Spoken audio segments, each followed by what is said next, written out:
Hello, friends. Welcome back to Radio NIGP, where the phrase for the day is price increases. During the past several months, specifically, we've received multiple increases from suppliers requesting additional funds for products and services on contracts that we've already negotiated. As a procurement professionals, we typically try to save our agencies money. Now that we're receiving these price increases, the question becomes, how do we manage those and ensure that our agencies continue to receive the products and services that we need? So stick around and listen to the rest of my friends on the show as they give us examples of ways that we can manage price increases. Thank you so much for joining us, and we hope to hear you back again here real soon. Thank you.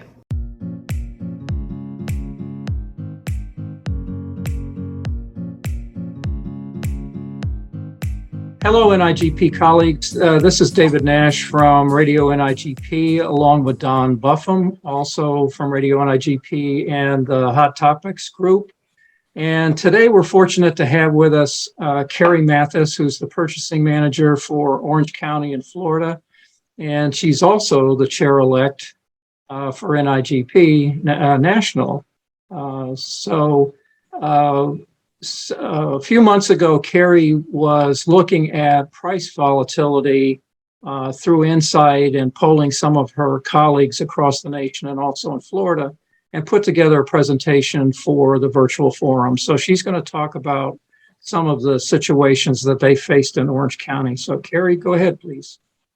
All right. Thanks, Dave and Don, for having me here today. I think quite a few of us have experienced the market volatility in our contracting at our respective agencies. So I'm just going to touch on a couple of things that we've seen trending in our area and as a result of some of the peer conversations that I've had too. So when we think about service contracting, we've experienced quite a few of our contractors that have cited the labor shortage, right, as a result of the pandemic, and they've not had the human capacity to be able to fulfill our contract requirements. So they say, look, we just don't have the staffing resources to come in and adequately support your contract. So we're not going to be performing services anymore. And they've essentially walked away from the contract. So we go through the cure notice process, the show cause. We have to terminate them for default because they've walked away from the contract.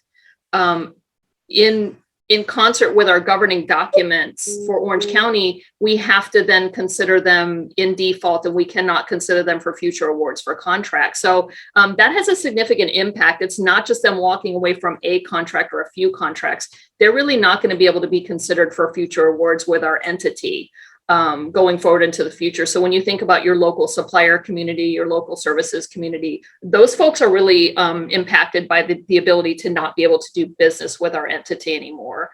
And we just don't have the flexibility to consider modifying that because it's formalized in our ordinance. So I think it's important to kind of think about what your agency rules are and what flexibility you might have to be able to consider situations like this if you're finding that labor shortages are precluding your contractors from being able to fulfill their contractual requirements. We've also had some contractors that have asked for significant price escalations that are well outside of what our provision allows for in the contract. So our typical provision allows for price escalation at the renewal period. So every year, if it's for 1-year terms, they can ask for a price escalation supported by the index, the CPI or PPI, typically capped at 4%. But we're seeing some contractors that are coming in requesting price escalations up into the 25 to 30%, and they're supported by the indexes. Mm-hmm. So we have the ability in our provision to allow myself as the manager to consider escalations outside of that 4% cap as long as it's justified and sufficiently documented. So some of the peers that I've talked to and heard from around the country have said, that they don't have that caveat built in. They have a hard and fast cap. And so that might be something to kind of consider when you think about fairness to your contractors. And if you have the ability to build in the flexibility, you might want to consider modifying that provision to build in some flexibility. Mm-hmm. Some of my peers also talked about perhaps removing the cap altogether and just having them support whatever percent increase they're asking for with an index. Some are considering modifying that provision to allow for price escalation requests at a shorter duration of time. So maybe quarterly or every 6 months rather than annually at the renewal period. And others are considering requiring verifiable documentation from the supplier of the price increase, and they're not going to allow a markup on that particular portion of the price increase.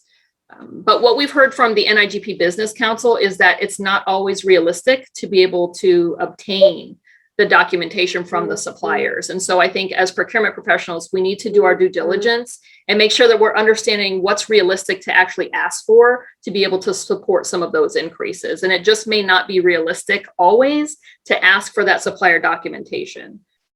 So that's one of the things that we need to think about and think about the leverage that we have, right? If we have a contractor that's coming in saying, I want a 10% increase and it's supported, and we have a hard and fast rule that says no more than 4%. Are we doing the best for our entity, right? We're going to end up having to cancel the contract. We're going to have no contract in the meantime to support our departments. We're going to have to resolicit, and ultimately we're going to get those higher prices anyway through the resolicitation process if we're truly understanding what the market can bear right now. So like we have to have those meaningful conversations with our staff and with our customers about really where the leverage lies when it comes to the volatility that we're seeing in the market today. So one of the other areas that we've seen a lot of movement in is with construction contracting. We've seen a lot of volatility when it comes to lumber, when it comes to the fuel, when it comes to the shipping materials. And I mean, some of those market units are going up 140% in terms of the market. That's just the reality if you look at some of the trending. And so like we have to be considerate of those things. Consider what your irrevocable time period is in your bids or solicitations. Typically they can range from 60 to 180 days. And that's a large range. I mean, if you're asking a bidder, especially a construction bidder, to hold their price for 90, 120, 180 days, the suppliers are only holding quotes to them for up to 15 days. At every 15 days, they're changing now. And so like, there's a big disconnect there, right? If we have to have an irrevocable offer for that long, we may be losing bidders in the process. We may have people that say it's not worth my risk, or they're going to significantly pad their bid prices so that they can make sure that they're accounting for whatever volatility the suppliers are going to hand them, right? So we have to do that analysis to make sure our estimating is on point, that these bidders aren't significantly padding to the point that it can't support our project. Is there an ability in your agency to consider reducing that irrevocable time frame? That's something to consider. For Orange County, we can't because we need that period of time to get through all of the different evaluations that take place. So responsiveness for the MWBE requirements, for the technical evaluation from the departments and posting, all of those kind of things. That's a legitimate time frame for us. So it's a challenge. I can't really quantify if we're losing bidders. Like I don't know what I don't know. And I don't know if people aren't bidding as a result of that. I do know that we're still seeing competition. We're getting competition. But could we be getting more competition? Perhaps. It's just an unknown for us. So it's something to think about when you're talking to your contractors. What are they willing to consider in terms of, like, some of them are trying to say, look, if I'm going to have to work outside the irrevocable offer period because you didn't get your evaluation done in time, I want a $150,000 guaranteed change order added. And that's just not something we can negotiate. So they're getting creative. The struggle is to try to keep to your irrevocable time frame so you can get those things done and not have to work outside of it, because you risk losing bidders from that perspective too. Right. Okay. Anything else you want to add? So I mean, essentially, I think it's important to stay in contact with your supplier community, and really, like, it's out of our comfort zone for some of us to understand what the market is bearing in some of these things, but we have a responsibility to do it, right? We got to own it. We got to jump in. We got to have those conversations and really do some analysis. We have to communicate with our contractors. We have to communicate with our departments to make sure they understand what do we have flexibility to accept and what don't we. And make sure we're making the best decisions for our agency. Build in flexibility where you can, and where you can't, just be prepared to have those conversations so that your folks understand, what the parameters are, and to try to do timely due diligence. Okay, great. Well, that sounds like a lot of good information. I'm sure that was a great presentation. And through the end of October, those of you who went to a virtual forum and didn't get to see Carrie's presentation, you might want to, you've got until I think the end of October to get in there and do that. So, okay, Carrie, well, thank you very much for participating with us today. I know you're you're a busy person up there in Orange County, but it's always good to see you and hear what you've got to say. Thank you. I appreciate you having me. Super. Okay, folks, we'll see you next time on Hot Topics. Take care.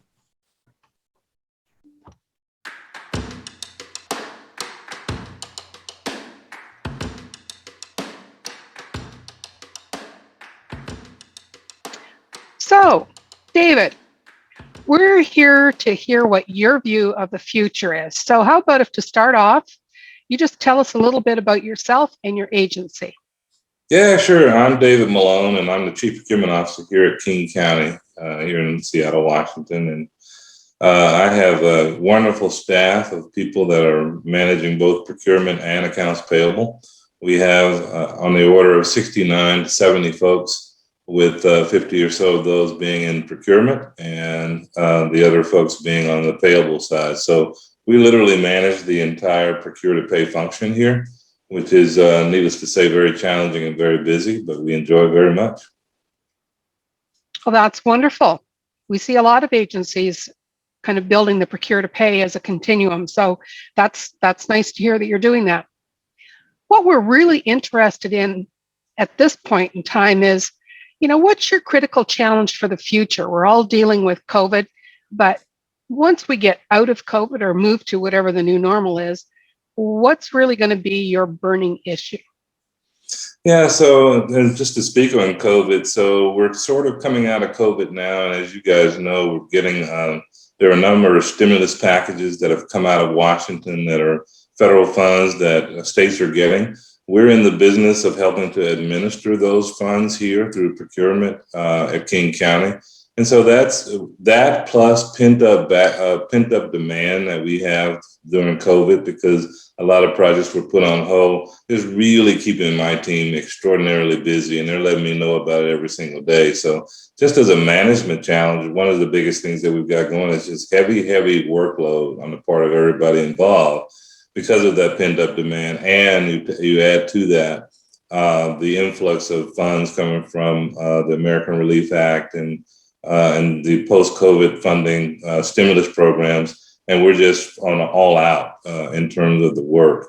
But future-wise, once we get through this, it's what I call spike in demand that's related to COVID. My focus is always on people, process, and technology. When I came into King County, I sort of inherited a project leading the implementation of a cloud-based procurement system from Oracle. And it's not optimized. The team, aside from that work, that heavy workload that they have, the team is struggling with this new system that we've implemented. And so we're doing a lot of work to try to get that optimized, working with consultant firms to bring them in to help us really navigate and optimize that system. And then it turns to people. We're spending quite a bit of time just in development. We did a competency assessment when we got here and just really want to help people grow. I love procurement. I love what we do. There are many, many aspects to it that we touch upon. And then there are many, many aspects that are very high value added elements of the work that we do that we're not doing a lot of. So my interest is in really introducing and helping the team get oriented around just the highest value contribution that we can make to King County. So would it be fair to say that you're really looking at how to improve resilience in your team throughout your organization? Yeah, absolutely. And to not just resilience throughout the organization, but also partnerships and collaborations with the agencies that are deeper and that have much more meaning and value for the county and for, for the taxpayers. I mean, we have quite a bit of value added to bring that, frankly, not all of it is on the table right now at King County. And my goal is to extract that from these wonderful folks that work on my team and get them plugged into the agencies at a deeper level to partner with things like strategic sourcing and category management and really defining strategies for what we buy, not just putting them out to bid and hoping for the result, but really understanding more about the market dynamics out there, understanding, what's going on in each of those categories from a market perspective and what we're doing. We really want to make sure that we're leveraging the county's buying power. And the way to do that is to become more strategic and more collaborative with our agencies. And it seems like you're really trying to move to a true client-centered focus in what you're doing. Would that be correct? Oh yeah, we're the nice thing about this is that our folks are very, very customer oriented. They, without any prompting from me, when I arrived here, one of the things that I was astonished by is the real focus on the stakeholders. Our stakeholders don't just include the agencies, but their suppliers, they're the citizens of the county. And the folks on my team seem to care a lot about all of them. So caring is not an issue at all, but making sure that we have a system of how we do our work that's very collaborative and that we hear the voice of the customer. That's the thing that's really, really important. Wow, that's very impressive. And we're glad to hear your views today. My pleasure. Thank you very much. My pleasure.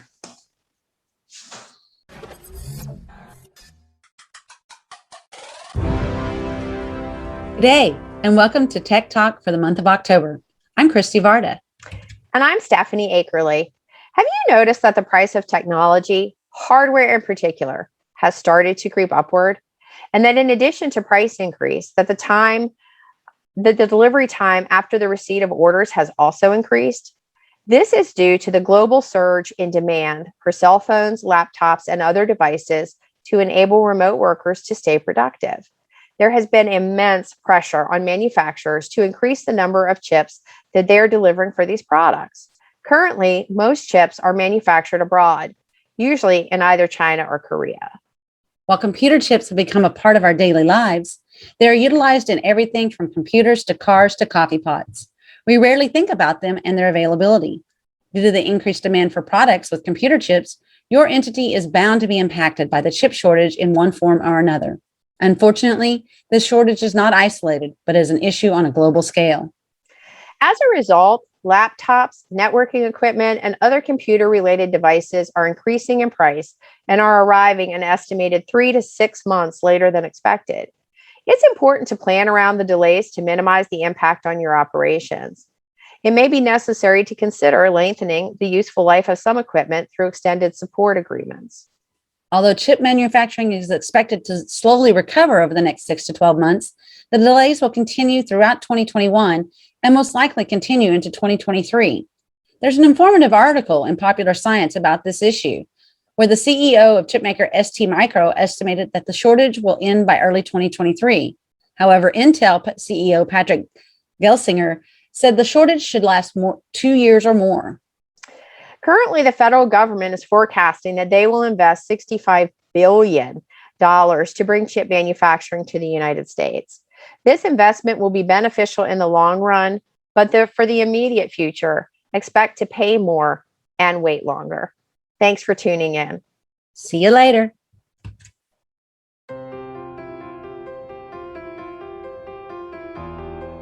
Hello, and welcome to Way to Grow. This is an NIGP mentorship moment. And as I've told you in the past, we're coming to you each month with a new segment regarding mentorship and more specifically, the NIGP mentorship program. Last month, we brought you the perspective of one of our mentees. Today, I wanted to bring you some impressions from one of our mentors. And I'm very pleased to have an old friend with me. She's not old, but she's a great friend of mine. We've been friends for a long time. Barbara Grilly, who is the procurement director for the Hillsborough County Aviation Authority, aka Tampa International Airport. And she's with us to tell us a little bit about her experience so far with the NIGP mentorship program. So Barbara, welcome to Way to Grow. Thank you. Thanks for having me. Always a pleasure chatting with you, Keith. Same here. And now I'd like to find out, if I could, a little bit more about your experience as a mentor. So if you don't mind, I have a couple of questions I want to ask you. Sure. Are you ready? Always ready. Okay. First of all, what inspired you to become a mentor in the NIGP mentorship program? I've always been a big fan of mentorship in developing people who are new to the profession. And believe it or not, I've never had a single mentor, and I always wished I did. Not sure how that happened, but I'm really pleased to be a mentor and being able to assist and chat and also learn from my mentee. It's been a really great adventure so far. It's really great when we learn from our mentees. That's for darn sure. Oh, absolutely. Every session, every meeting we have, I learn something from her, and hopefully it's mutual. But it's been a really amazing experience.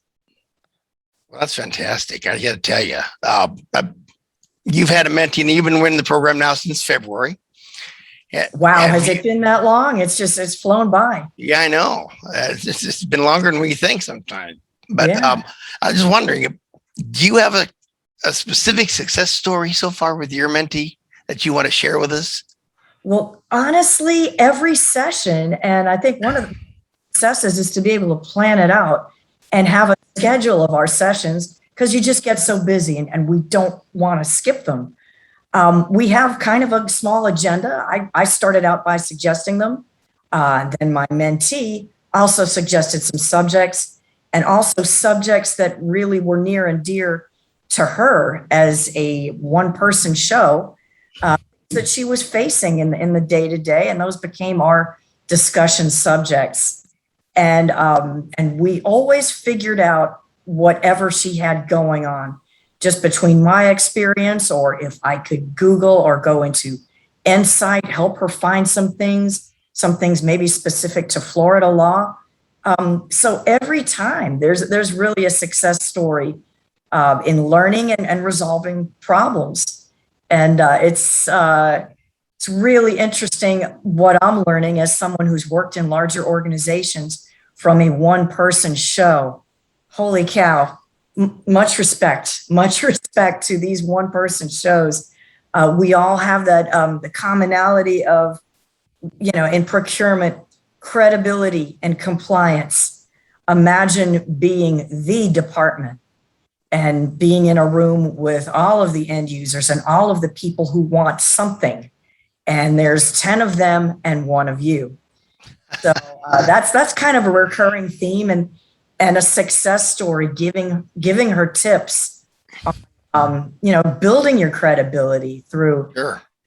Here's some of the things you could do to start working towards awards, like maybe the Pareto in the future, maybe now the AEP, other things like that, and personal credentials in building your credibility and having a voice, having that seat at the table.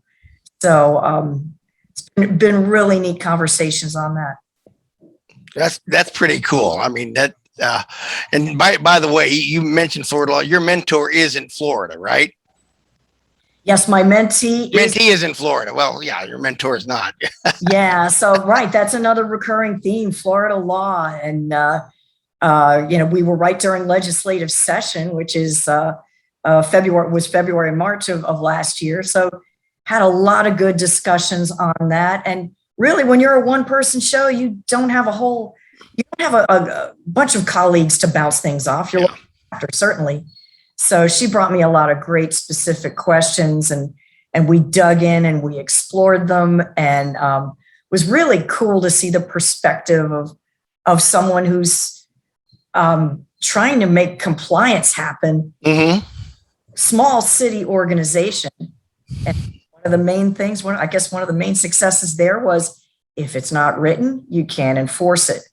And one of your first things you want to do is build a good procurement policy. So when people go astray, you can say, per chapter 3, paragraph 2, here's what we need to do, and here's why. So as she's building the department, that's been something that she's working on. And I also helped her get some samples of different procurement policy guides and manuals. So it kind of gives her a head start. No one likes working from a blank sheet of paper. I get that. The more context you have to fill in, the better off you can do your job. That's for certain. Exactly right. Well, final question today here is, what would you tell one of your experienced colleagues who might be interested in becoming a mentor, maybe how it enriched your own life, what would you tell them if they asked you, hey, should I become an NIGP mentor or should I become a mentor in general? What would you tell them? Wow. I would say, do it. Absolutely do it. Everyone is so busy, but you do get more out of it than you put into it. And I was wondering, when the call for mentors came out, how am I going to fit this into my schedule? But it's worth it. And, things fall into place. We get everything done. A little help from my friends and in the department, delegate a little bit, and certainly fitting this in because it's just so important. It's a great thing. I would tell anyone wondering about the mentor-mentee program, go for it. You'll love it. Well, that's fantastic. And that's really great to hear. I'm glad you came by here today. I want to thank you for coming and very insightful responses for sure. Oh, well, thanks. Thanks again for having me. Always great chatting with you. Well, same here. And folks, that about wraps up today's segment of Way to Grow, which is, again, a Radio NIGP mentorship program. Remember, you can find us as well as our mentorship Facebook page at www.nigp.org/events/mentorship. And so I want to let you know that this is Keith Flatt speaking, and I'm hoping that you'll join us again on Radio NIGP next time for another episode of Way to Grow, and reminding you that this is Radio NIGP.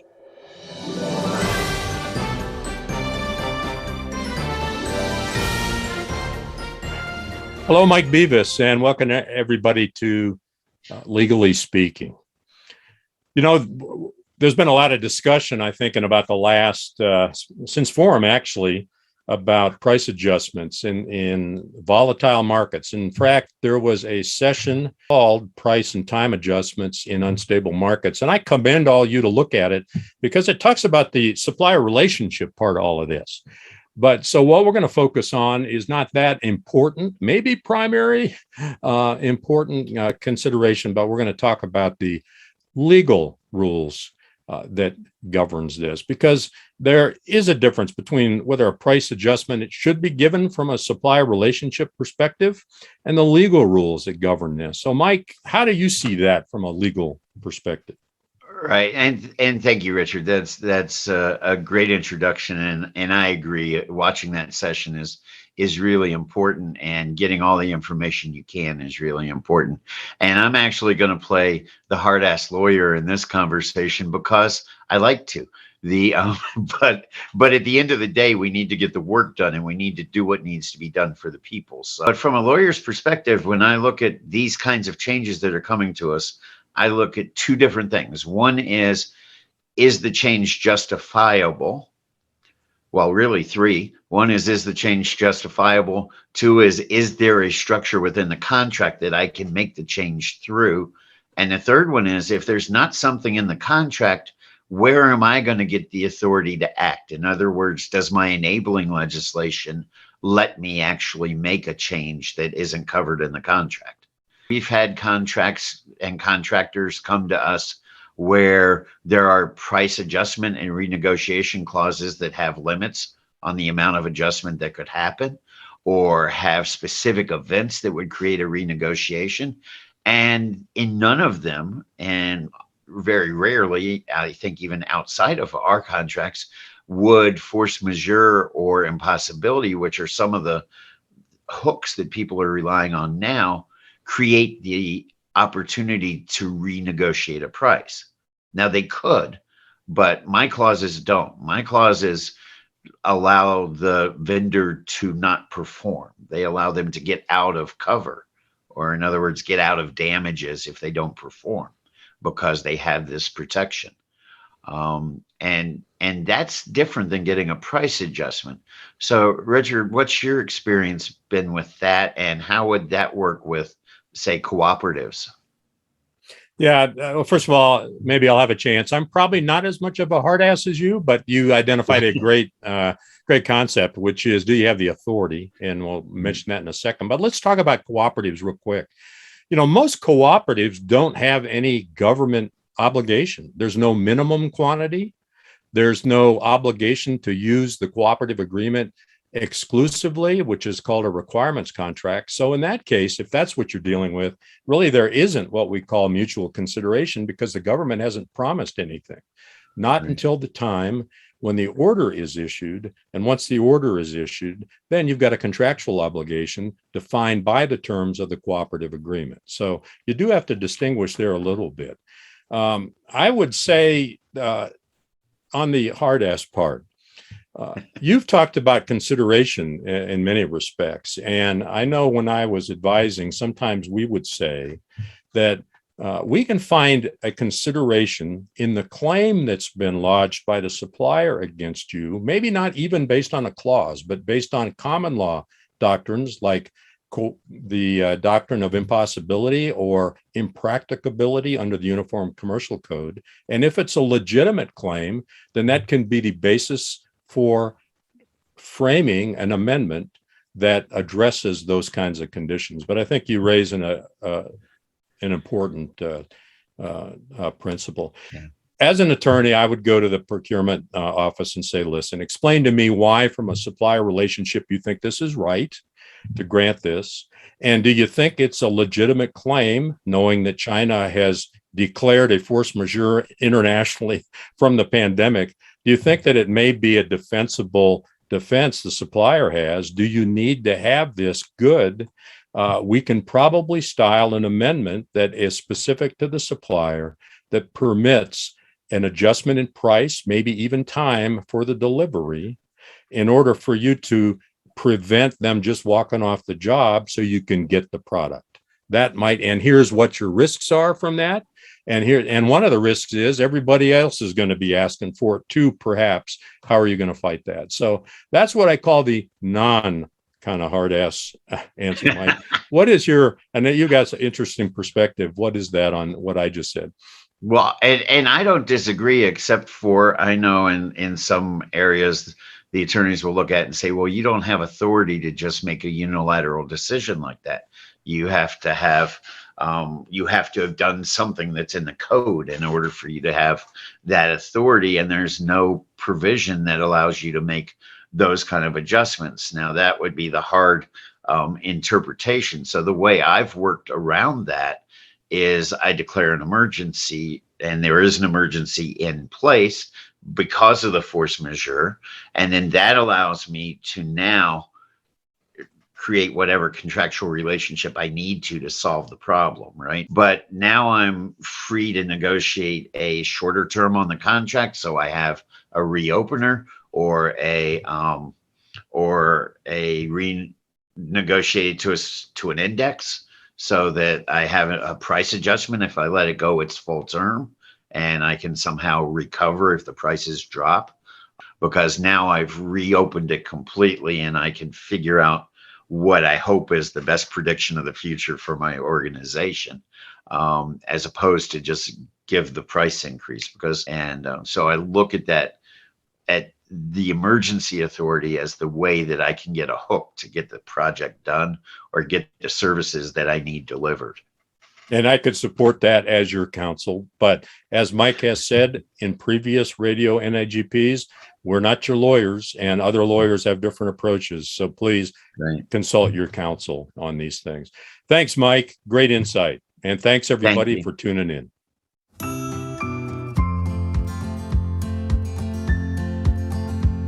Hello, and welcome to Chapter Updates. Even though we are in the fall season, prices for commodities and services are not following suit and falling. This month, we are going to hear from a couple of chapters who are finding unique ways to contain costs for either the chapter or their members in this tough market of rising costs. First, though, we want to recognize chapterific performances by some of our chapters. At the Leadership Summit in September, NIGP recognized 4 of our chapters, awarding them with 2021 Outstanding Chapter Awards. These awards recognize the pursuit of excellence in chapter practices with the intent of sharing the knowledge about them with the rest of the NIGP community. The winning chapters in the 4 categories are the Utah chapter, named Outstanding Chapter in Membership; the Oregon Public Purchasing Association, named Outstanding Chapter in Operations; the New York State Association of Municipal Purchasing Officials, named Outstanding Chapter in Professional Development; and the Tampa Bay Area Chapter, named Outstanding Chapter in Advocacy and Outreach. Congratulations to all of you, and thank you for your leadership in excellence.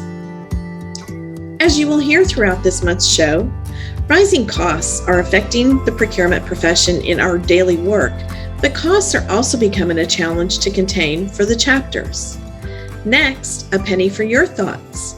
Join me as we turn the page to learn innovative ways chapters are navigating increasing costs. Hi, everybody. It's Kara Daniel with the Missouri Association of Public Purchasing. Our chapter, like many others, have had to get creative when it comes to bringing back in-person events.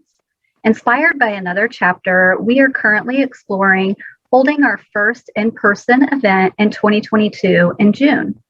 We are looking at holding the event at the Missouri State Fairgrounds because this gave us a really good option of both an outdoor space if the weather is nice and an indoor space if needed. We also elected to go this route because if we needed to cancel, the fees were only a couple of $100 versus hundreds to possibly thousands of dollars if we would be forced to cancel at a hotel or resort. Co-op, the Central Ohio Organization of Public Purchasers, discussed how, due to the pandemic, many members may be facing some economic hardship. Also, a fair number of our members have their membership fees paid by their entities, and many entities have cut back on paying for professional development tools because of their own financial hardships. The chapter had a surplus of funds since many in-person activities were canceled due to the pandemic, so we decided to use that funding to try to encourage members to continue their membership. From now through the end of 2021, we will be offering either new or renewal one-year memberships for $20 instead of the usual $40. We hope this will encourage members who might be facing a hardship or who would be paying for their own membership for the first time to continue to participate in the chapter. We will also extend the discount to a public entity to renew their staff's membership if an entity is interested. The process to apply for membership will be the same. Members can still join or renew through our website. They'll just pay the reduced amount. We're asking those who wish to receive the discount to join at least one of our standing committees. We hope that will bring some new faces to our committees, since there has also been a downturn in volunteers during the pandemic. Co-op included the option to extend the program with board approval. So at the end of the year, we'll review the success of the program and determine if we'd like to extend it into 2022.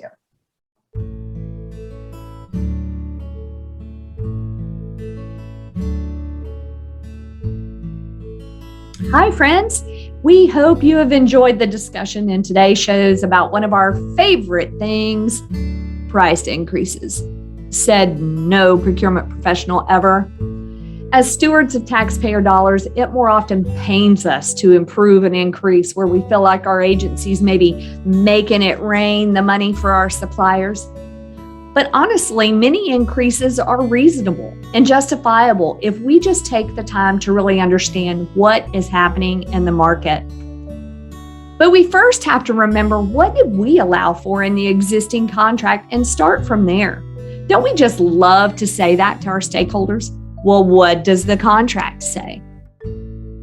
Did we allow for contingencies when those traditional limiting price increases are not appropriate? We've also had great commentary in a previous show about force majeure and when that's appropriate to use, and how we must also consider that in our contract language ahead of time. If I could provide commentary on this subject, that is the most basic of concepts, but we've certainly realized the importance of, it's to find ways to plan for the unexpected. Establishing a sandbox is important, as is formulating the rules to play in said sandbox. But what if that doesn't work? Those are the answers to consider going forward. Maybe you didn't account for the changes the supply chain is demanding today in your existing language.